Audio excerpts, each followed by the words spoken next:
Anyways, hi. Hello. Hi. Yes.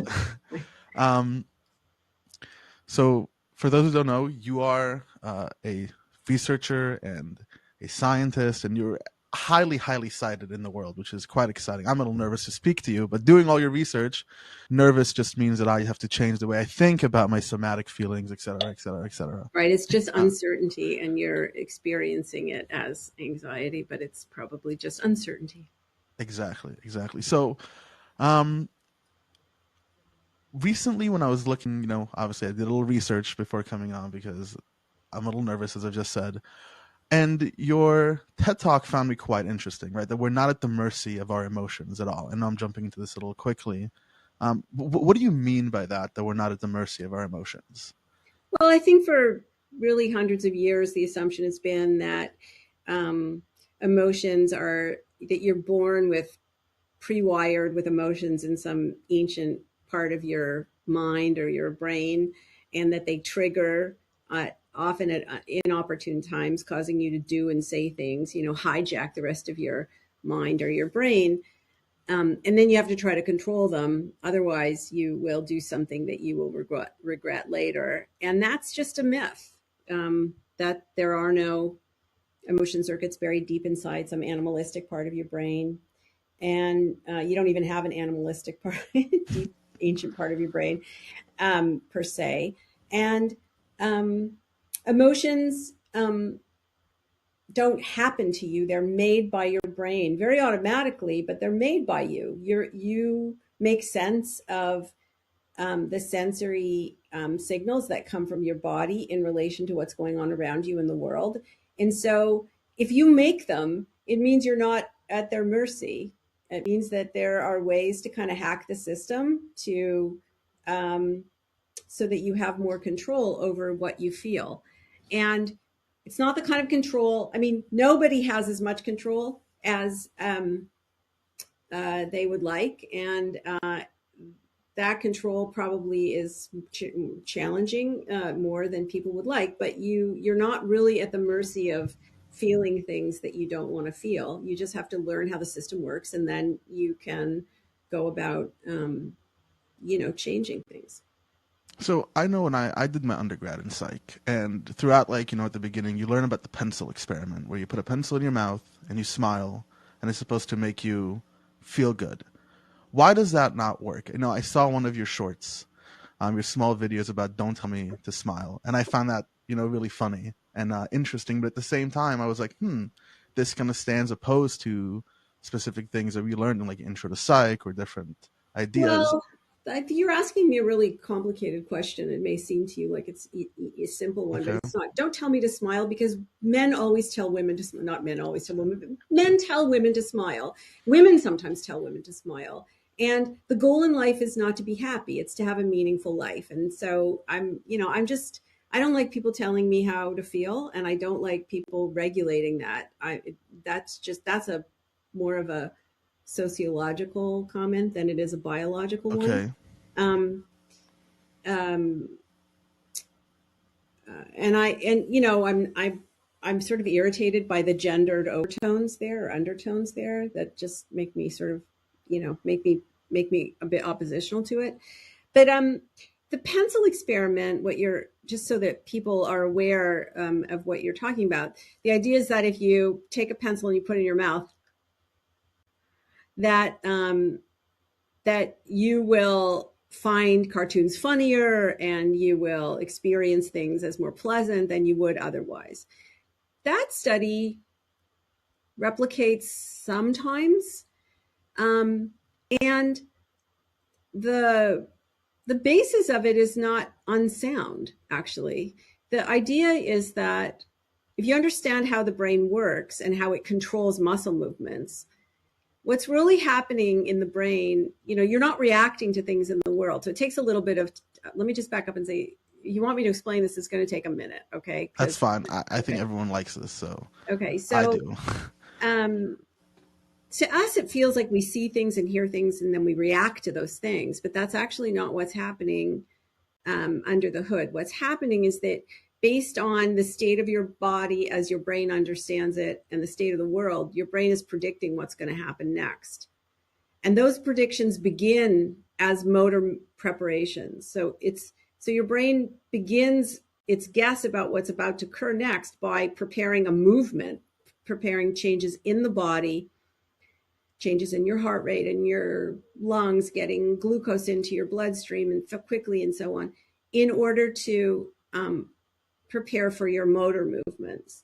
And the signals in your brain that create your experience are copies, literal copies of those motor commands. So if I tell you to move your face in a particular way, the copies of those signals are being sent to the sensory areas of your brain to start constructing your experience.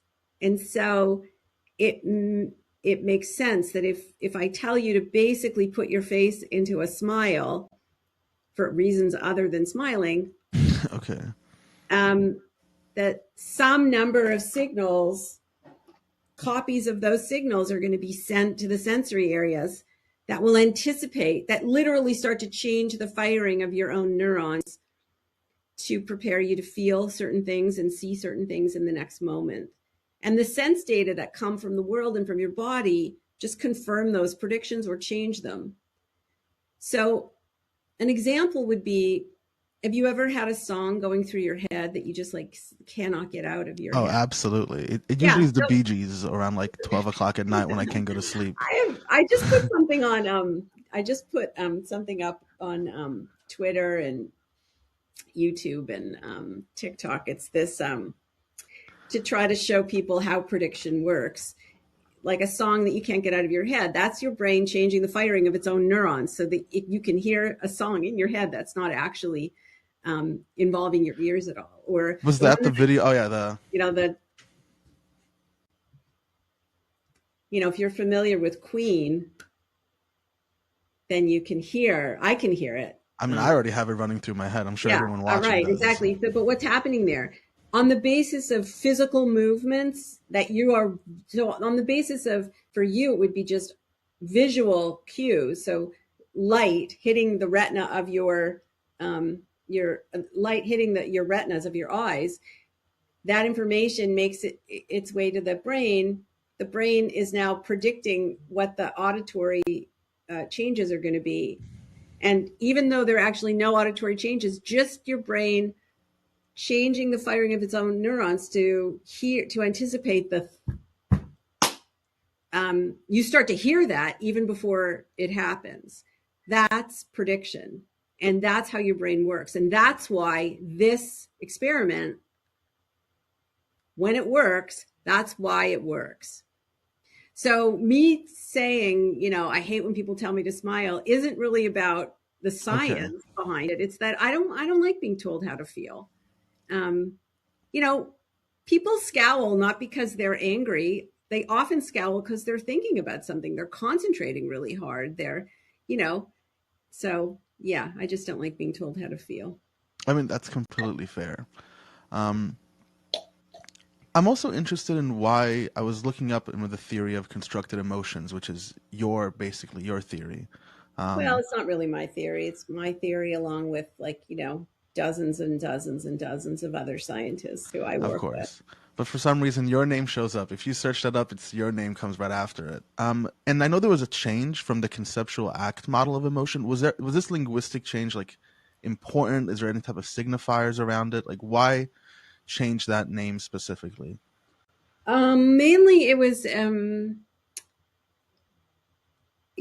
think that there was a change. It's not just a signifier. Well, there was a change. The change was that, when I first began my career as a scientist, I was primarily a psychologist. And so I thought the way that psychologists think, and I did research the way psychologists do research. And so I was mainly concerned with mental features like affective feelings, these simple feelings that your brain creates based on the sensory state of your body. And I was concerned with categories and concepts, and these are all mental constructs, uh, mental features. And so from that perspective, I thought, well, emotions, actually all mental events, are conceptual acts. Your brain is categorizing something to make sense of it. What's it categorizing? It's categorizing affect, categorizing these simpler features. But then when I began, to retrain as a neuroscientist, I realized that the brain is not categorizing affect. What it's doing is it's categorizing sensory signals that are coming from the sensory surfaces of your body. And so it's more concerned with, it's not concerned with affect, it's concerned with what we call interoception, which is the sensory changes in your body. So the sensory changes that come from using glucose, using salt, your heart beating, your lungs expanding and contracting, the amount of oxygen and carbon dioxide in your blood, and so on. Those sensory signals, your brain uses them to model or predict the sensory state of your body. And that's really what's important. It's not affect per se. Affective feelings are not really important. And this change from understanding things the way a psychologist would to understanding things the way that a neuroscientist would coincided with my editor of my first book telling me no one's going to understand what a conceptual act is. Okay. And so the theory of constructed emotion, I don't think is the best label for that theory either, because the theory isn't just about emotion. It's really about how your brain, in constant conversation with your body and the world around you, creates your mind, creates mental events that you experience as your experience of yourself in the world. And so, and it's when you use the word construction, sometimes people misunderstand that to mean, that what you're doing is labeling your experience, or that you're making shit up, as opposed to what it really means, which is, what it means in biology and what it means in physics and so on, which is that that the phenomenon that you care about exists in relation to something else. So in physics, the velocity of an object exists in relation to some other object. Velocity isn't a property of an object. It's a property of an object in relation to some other object. Velocity exists only in relation between two things. So it's constructed by that relationship between those two objects. And in a similar way, I would say your experience of emotion or anything else is, even your movements are constructed out of relationships between signals. Some of the signals come from your body, some of the signals come from the world and, hit your retina and your cochlea and so on. And some of the signals are only in your brain. That's yeah. I mean, you said that really well. And talking about affect, and this is more of like a personal question. I was watching your discussion with Mark Solms about you guys discussing your ideas, and I didn't really understand the distinction. You said that you're using the Wundt definition of affect, and he was using a different one, and I didn't really quite understand the distinction that you were making there. Yeah, can you elaborate on that? Absolutely, yeah. So there are lots of different definitions of the same word, and that may seem to you like, oh, this is just semantics, this is just definitions, but everything in science is just definitions. I'm on board with that. Yeah, right. Like, sure. I mean, like if I said to you, I had a pizza last night for dinner, that, that word, or those phonemes, those features, pizza, stands in for like 40 different features. Yeah, if you're in Italy, it's definitely not what you're eating in Chicago, right? Exactly. Yeah. And we all know thin crust pizza is the real pizza, just making it 100%. Yeah. Okay. How about pineapple? Are we for pineapple, against pineapple? I am egalitarian. I personally don't eat pineapple, but I think live and let live, I mean, sure, you can do what you want. You just have to admit you're wrong. It's okay. For sure. No, I totally agree with you. I mean, it's not salad. Anyways, not a fruit salad. Anyways, yeah, so I'm using, so Wundt, when he originally, so Wilhelm Wundt was one of the first really psychologists ever. He experimental psychologist. I think he was a physiologist actually. And psychology as a science is really a combination of mental philosophy and physiology and neurology. So what people did was they took the tools of neurology and physiology and went looking for the physical basis of these categories from mental philosophy. And Wundt was one of the first people who did this. He kind of pioneered this idea along with a couple of other guys, mostly German, in the 1870s, 1860s, 1870s. So he's one of the first people who we would think of as a modern psychologist. And his definition of affect, he was writing in German, so it's the German translation of that word.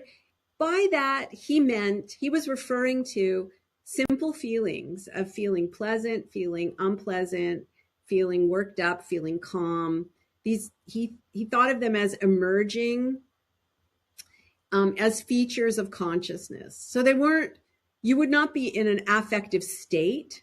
Like when you're really feeling pleasant, that's not an affective state. Those are just features of your consciousness, like the loudness or quietness of a sound, the brightness or dullness of a light. It's basically, and so feeling neutral is a variation of affect, just like zero is a number. Okay. Right? Okay. Okay. So that was the way that he used it. And so for him, and then some other guys, came along in the 20s and 30s and did research, which also showed this to be the case, that affect is really always with you, even when you're thinking, even when you're perceiving things in the world. Their affective feeling is always there, just like light, and light is always there as long as your eyes are open, and the light always has some intensity to it, and it has some color saturation and so on and so forth. So those are just embedded, properties, of processing of the wavelengths of light that hit your retina. So that was how he thought about affect. Later on, though, I should say that there have always been in psychology and in neuroscience, debate, even in philosophy, debates about the nature of emotion and what emotions are and how they work. And at some point, people started using the word affect as a kind of a neutral term to mean emotion, but I'm not going to it was sort of like a generic term for anything emotional. That's what the word affect means in some scientific usages. It means anything that is emotional. And that's the way Jaak Panksepp used that word. And he was not unusual in that sense. There were a lot of people who used the word that way. But that's not the way I use it. I think the way I use it is more, the important point here is not that Wundt used it. That's just appealing to authority. Yeah. That's evidence. The important thing, I think, is that it's more defensible biologically and from a neuroscience standpoint. I think my usage is more defensible. That's, and so when he talks about the biology of affect, Mark, he's talking about his belief in the existence of discrete circuits for different categories of experience, like feeling sleepy or feeling hungry or feeling angry or feeling sad or what have you. And I don't use the term that way, the term affect, because I don't think it's defensible scientifically to do that. So if I'm getting you right, it's almost like the way you use affect is like a persistent thing that just exists in us, whether it's a zero, it's a permanent, almost like force, or I guess some sort of thing that's permeates consistently within us, whereas he was using it as a thing that like you can have this type of affect and that turns on and turns Yeah, off, yeah, almost like a exactly. switch on and off system. Yeah, exactly, exactly. Whereas I would say that the way it looks to me, based on my understanding of how the brain works, is that your brain is always regulating your body your whole life, whether you're asleep or awake. Your brain is regulating your body. Your body is always sending sense data back to your brain, always, um, unless you've had a very serious accident, Yeah, yeah. and then it's still sending sense data back to your brain, but just by blood, not by not by electrical pulses, right? So because your blood carries also interoceptive sense data. Neurons aren't the only way to get information back to your brain. Your blood True. also Okay. carries. Okay. Um, and if blood isn't making its way to your brain, you're dead. So basically, always your brain is receiving sense data, and it's always attempting to make sense of that data. It's trying to understand the causes, make guesses at the causes in order to um, know what to do next to keep you alive, to keep itself alive. And so, what I would say is that um, the way it looks is that these simple feelings of affect, these affective feelings, are computed by the brain as part of that process. And we can kind of point to regions of the brain and say, we know that whatever the brain is doing, it's doing it here and here and here and here, but we don't know what the brain is doing. Like nobody knows. The question Okay. of how the brain is taking these very, very, very high dimensional signals of like all these like little sensory changes in your body and creating a low dimensional kind of summary. Like I feel this feels good, or this feels bad, or I feel worked up, or I feel calm, or I feel sleepy, I feel whatever. Nobody really knows how that's happening. That's a basic question of the brain's creation of consciousness, and nobody knows exactly how that works. I've heard a lot of people say, and I mean, I'm might be guilty of this as well, saying basically the brain creates heuristics about itself, consistently creates like shorthand heuristics about how it feels. Do you think does that make sense with what you're saying, or Um, no, I wouldn't call it a heuristic. okay, I can see what you're driving at, though, but it, I wouldn't call it a heuristic. Here's how I would say it. I would say that um, let's back up one step, and then I'll answer your question. So think about what happens when you encounter something that you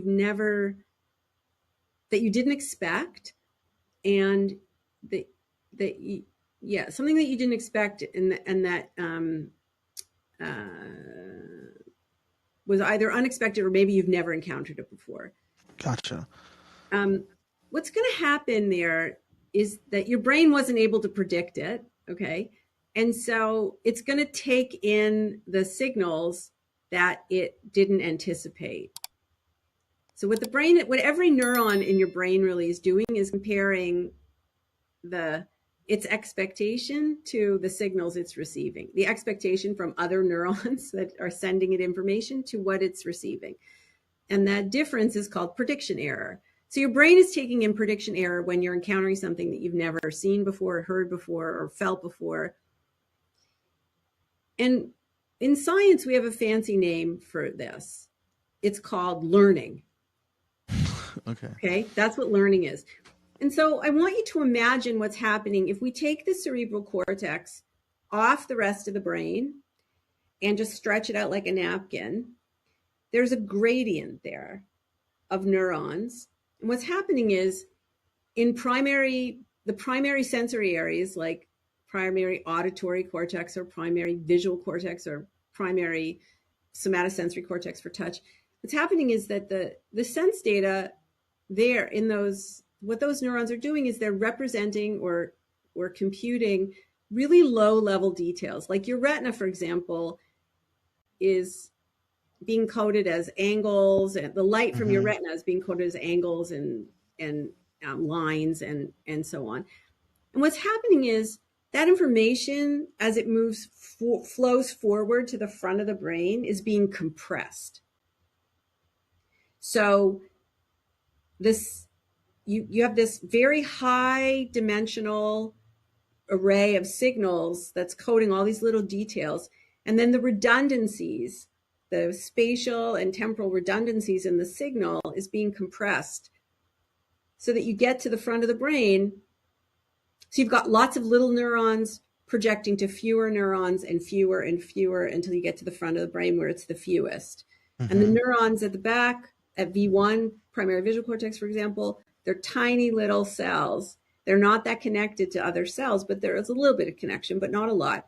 And they're projecting to bigger and bigger and bigger. So bigger and fewer neurons, where the space is being taken up in the cortex by more connections. So you get to the front of the brain where you've got these big honking neurons, big pyramidal cells, lots of connections. It's like any kind of compression, like in an MP3 or in, like digital compression of video or whatever, lossy Mm-hmm. compression to the front of the brain. What's happening there is that you're categorizing those. That's what it means to categorize, in a sense, new information, because these representations at the front of the brain are, we can think of them as summaries of these multimodal patterns. They're summaries. They've been compressed. All the redundancies are gone. So they're like summaries. So that means that whatever is being coded here could map to multiple different patterns in the periphery. So Okay. if this here is car, then cars have lots of shapes and lots of colors and, lots of, they work in lots of different ways, some of them by pedaling your feet, some of them by electricity, some of them by gas. You could use something as a car that doesn't necessarily always look like a car, just like a car can sometimes be, protection from shelter, or it could be, your Okay. home or whatever. So the point is that these are the things at the front of the brain, these abstractions, we might call them. That's what you're calling a heuristic. Yeah. It gives you a gist, right? A gist, but not the sensory motor details. And that's because in any category, the sensory motor details can change when the abstract features are the same. So think about feeling unpleasant. Unpleasantness or threat or reward or value, any of these they're all abstract features that your brain's computing by virtue of the way that compression works. But the actual instances can vary in what you see and what you hear and what you smell and so on. So your brain is computing these abstractions, these general features. Yes, by the way, small cells do change more quickly. That was Yeah. so your brain is computing these features, but these small this highly compacted kind of compressed abstraction, doesn't exist on its own. Cells are always talking to each other, so these abstractions are always cascading back to the sensory and motor regions to be particularized. And that has to be an inference because the compression is lossy compression. So the details are lost. So when your brain when it implements a memory, it starts with these abstract features, these heuristics, as you would call them. And then those signals automatically cascade out to the primary sensory and motor regions, so that when your brain makes a guess about what's about to happen in a moment from now, its guess is like one of those cascading sequences. And so the details are usually always there. It's just sometimes the brain doesn't use them. I see. Okay. There, that was a really big mouthful for what you thought was a simple question. But I like it. I like it. I think I'll rewatch it a few times, make complete sense of it. But I get what you're saying. It's this movement from like these small like cascading out that is a prediction, and that's kind of like when you like in one of your videos you put the picture of the fruit, the black and white fruit. I totally understood. I was like, oh, that's fruit. But the snake, that completely threw me off, and Yeah, that's what you're talking about. That level of not being able to predict that. When you yeah, do predict that, that's kind of like yeah. where Can I like your ask you, Joe, when you abstractions. saw that image at first, could you tell it was fruit in the black and white Yeah, blob? I could 100% tell it was Yeah, I fruit. know. I don't think it's a really good example. I prefer the I have bees, I have snakes, I've used. There's a really great one. They're called Mooney images, Okay. and um the um the best Mooney image, if you've never seen it, one of the original ones is a Dalmatian.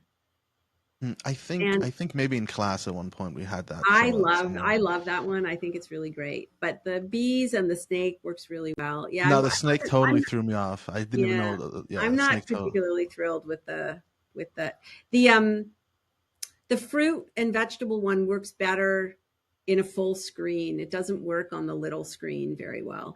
I see. I see. It was really the dimples on the orange in the back or the Yeah, lemon yeah, yeah, that got it for me, and then I was able to piece out the grapes yeah, and yeah, the lettuce.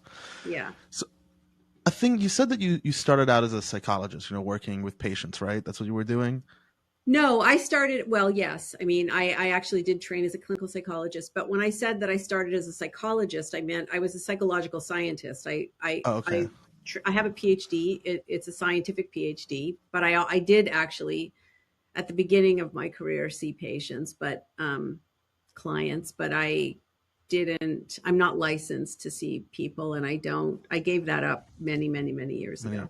The Hmm. reason why I ask that is because, I hear you saying about the constructed emotions, and it makes me think a lot about people who suffer from anxiety. And a lot of the metaphors people use, or even, the things that I've learned was, oh, think of before you go on a roller coaster, your heart is racing, you're sweating, you feel nervous, you feel anxious. That feeling is very much the same before a big test. But you're excited for the roller coaster, you're not excited for the test. What do you think, or from your research, what do you think is a better way to approach that? Because there's obviously cognitive methods, behavioral methods, a joining of the two. Like, where do you think more the brain learns better to reconceptualize these feelings in a way, through behavior, through cognition, specifically? Where does more directionality come from? Yeah, so let me say that if something isn't put into practice behaviorally, like literally with moving your body, you're not going to learn as well. That's just because brains don't, brains, no one can say why a brain evolved, but the brain's main job is regulating the actions of your body, regulating what's going on inside your body and coordinating all the systems inside your body in the service of moving around the world, basically. And everything that you perceive, everything you sense, everything you hear, everything you feel is in the service of that regulation. That's what it looks like anatomically, and functionally. So that's why if you passively read something, you're not going to remember it as well as when you write notes on the marginalia on the side of your Hmm. page, or even underlining your what you read. If there's a physical movement involved, you're going to learn whatever you need to learn faster, better. um, that's just that's just one point. But um, the answer to your question, I think there isn't one answer to your question, basically, and here's why. Like, if I decide that I want to paint this glass, I want to take this three-dimensional object and I want to paint it on a two-dimensional canvas. Um, I could just look at this as a three-dimensional object and try to draw it on the canvas. And what I'll end up with is a pretty shitty looking Yes. rendering of a glass. Okay. Um, but I could also learn to try to see this as pieces of light.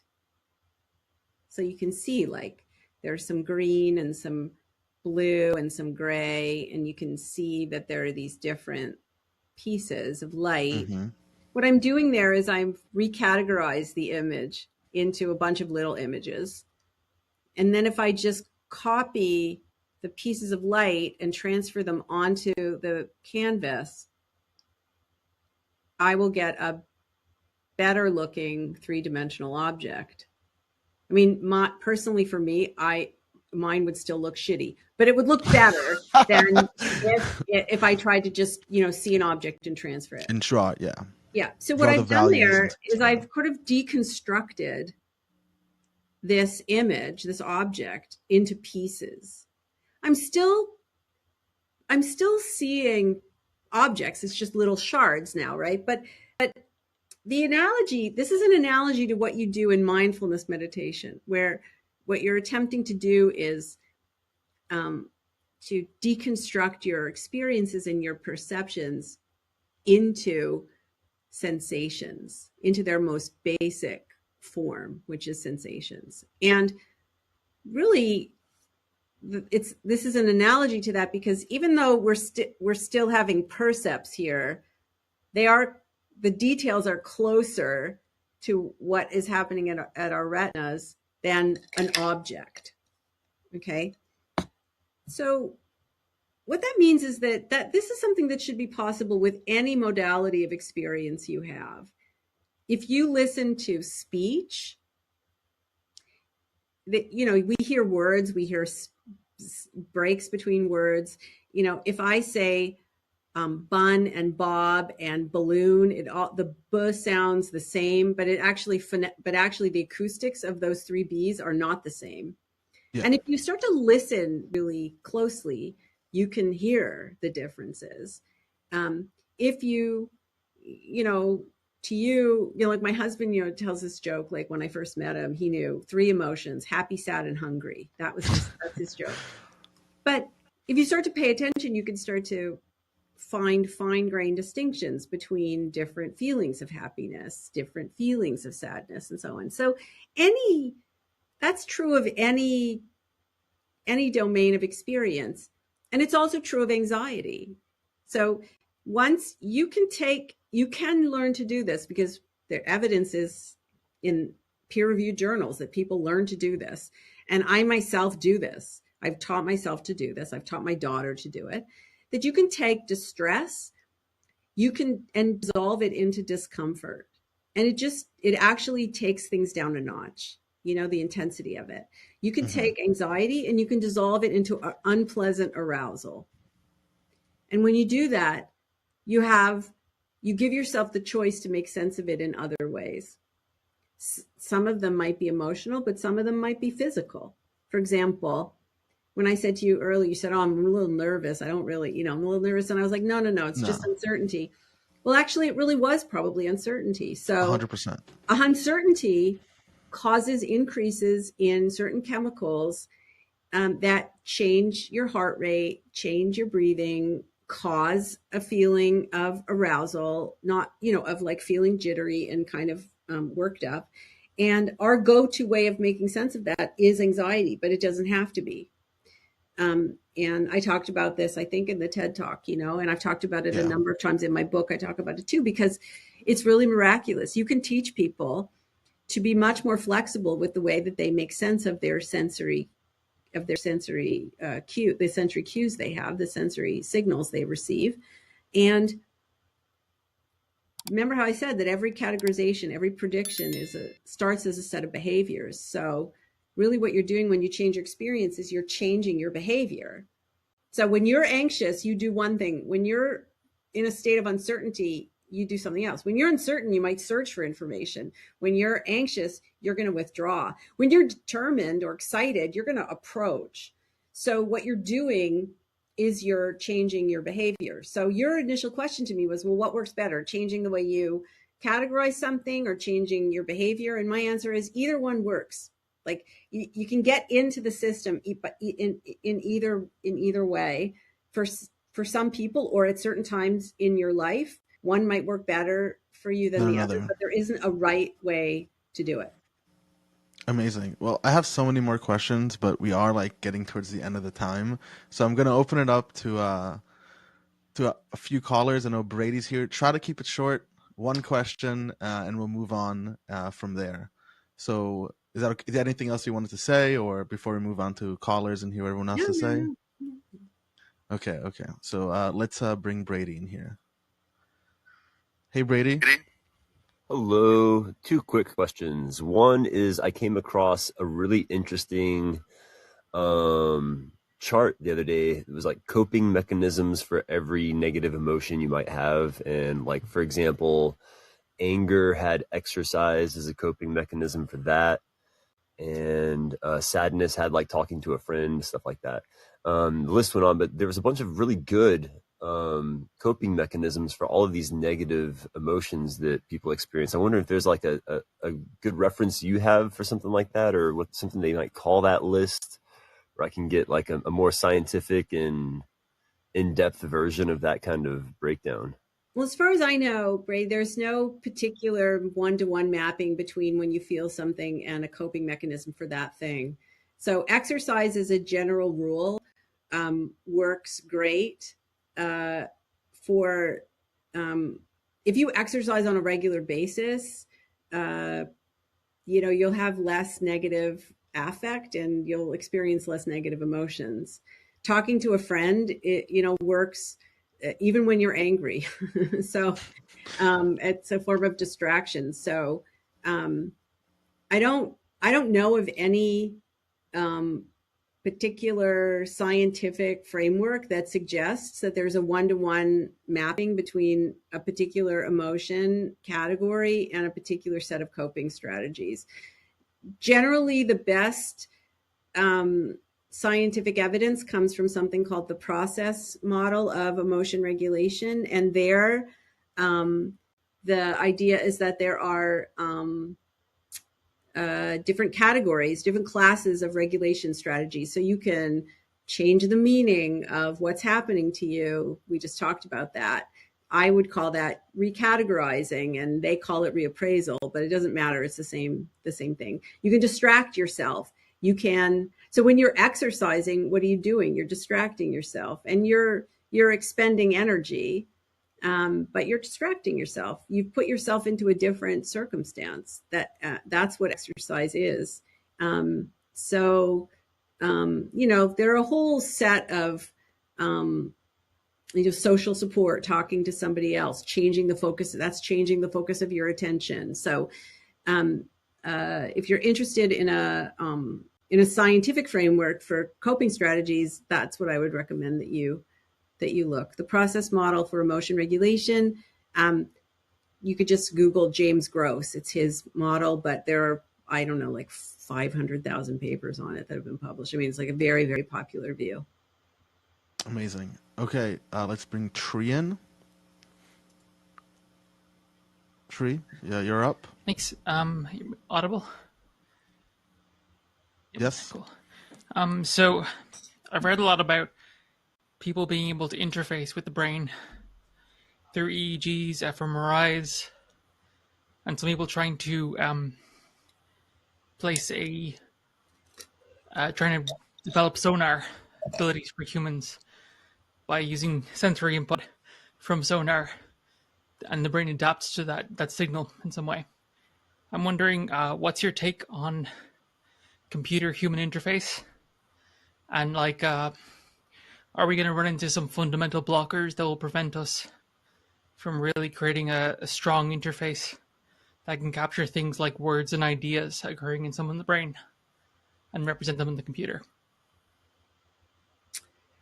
I think I don't understand your question. Are you asking whether you can modify the signals in the brain, or are you asking whether you can develop technology to read people's thoughts and feelings? Read people's thoughts and feelings. Well, there are. Do I think that will ever be possible? Probably it will. Do I think that people can do it now? only in the most rudimentary sense. Nobody can read your feelings and nobody can read your thoughts. But if you, but they probably could tell if you were looking at an apple or a banana, because of the way that all of us have, most neurotypical brains have very, very similar retinas, not identical, but similar. And most of us have the same kind of setup in the way that the signals make their way from the retina to the brain. So for something really simple, like the shape of a car or the shape of a face or an apple versus an orange versus a banana, it's already the case that not EEG, but either MEG or fMRI patterns can be used to make a pretty good guess about whether someone is looking at, a fruit or a vehicle or a face.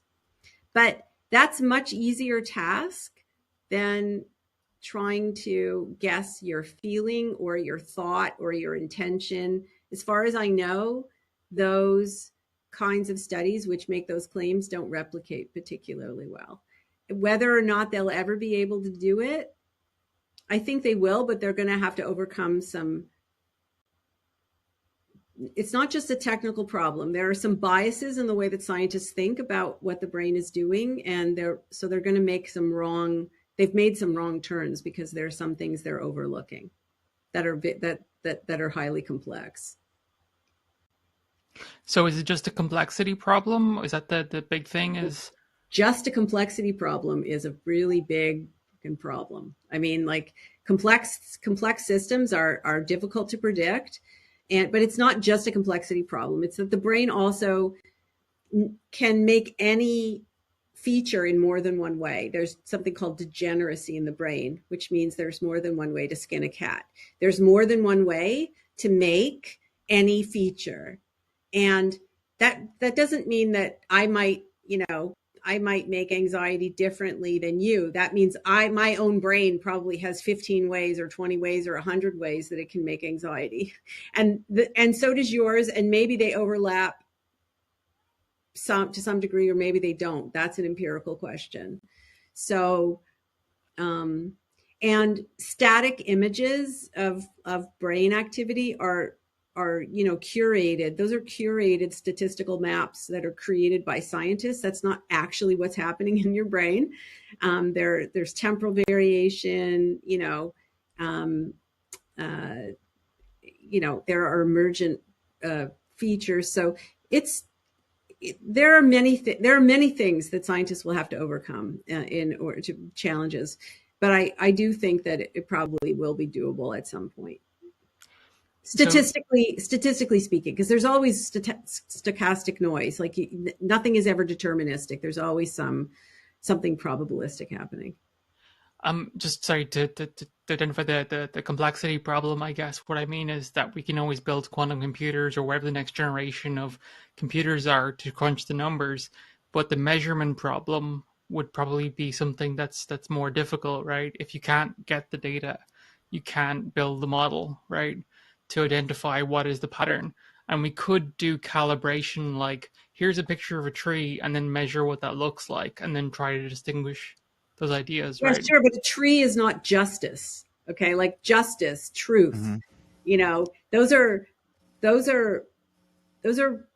I mean, there certainly are probably hundreds of thousands of instances of trees that vary in their sensory features. So tree is an abstraction, but it's not anywhere near the kind of abstraction like justice. Or, mm-hmm. In 7.5 Lessons, my other book, I talk about, some abstractions that only humans can make that other animals can't. And they have nothing to do with the sensory motor features of anything. They have to do with the function that the object or that the event is serving for you. Those are really complicated things that will require more than just fancy schmancy measuring and fancy schmancy modeling. I think it means that scientists have to somewhat rethink how they understand what a brain does in order to really answer those questions properly. Are you Treat, able? thank you. Sorry. We're right at the end of the time. It's the middle of the work week, so I'm a little bit busy, and I'm sure everyone else is a little busy. But I wanted you to get your last say. Obviously, your book, How Emotions Are Made, the secret, life of the brain. Go get it. It's interesting. I just started reading it, and I can't wait to finish it up. Any last things you want to say, plug in, or what you're working on? What are you reading that anyone might be interested in at the moment? Well, right now I'm working on three things. I'm working on a new summary of the structure of the vagus nerve, which I know doesn't sound that interesting, but there's been a lot of interest in the vagus nerve, which is one of the main nerves that brings sense data from your body to your brain. It also has a motor component. So I've been working on that. I'm working on a retelling of the evolution of the human brain, actually, Okay. because That sounds a lot of interesting. the evolutionary stories that you hear about the human mind, the human brain, are real fairy tales, actually, and the evidence that's sort of buried in these silos in molecular Yeah. genetics and so on is so interesting. Okay. So it's fascinating. It's absolutely fascinating, and it has real relevance for our own understanding, uh, of how our minds work. And then I'm also working on a piece of philosophy of science, actually, which I think is really interesting because it's all about what counts as evidence. What does evidence tell you about your hypotheses? What counts as evidence? How do you know when something is true? And so I think these are things that scientists, have to think about, but there are things we all have to think about Yeah. in everyday life. So those are the three things that I'm currently working on. So Well, that's super apropos. We just had a talk about philosophy of science the other day, which is that's great, actually. Well, I want to thank you so much for coming on, and of course, it was a pleasure, and it was great to hear your ideas, and you explained them phenomenally. So I really want to thank you, great. and I want to thank everyone for coming. And as of course, follow Dr. Barrett on YouTube. I find your shorts and your small clips so wholesome. I think everyone else will. And yeah, thank you very much. And Thank you so much. Thanks for having me on your show. of course, and we'll see you all around next time. Okay, bye. Bye, everyone.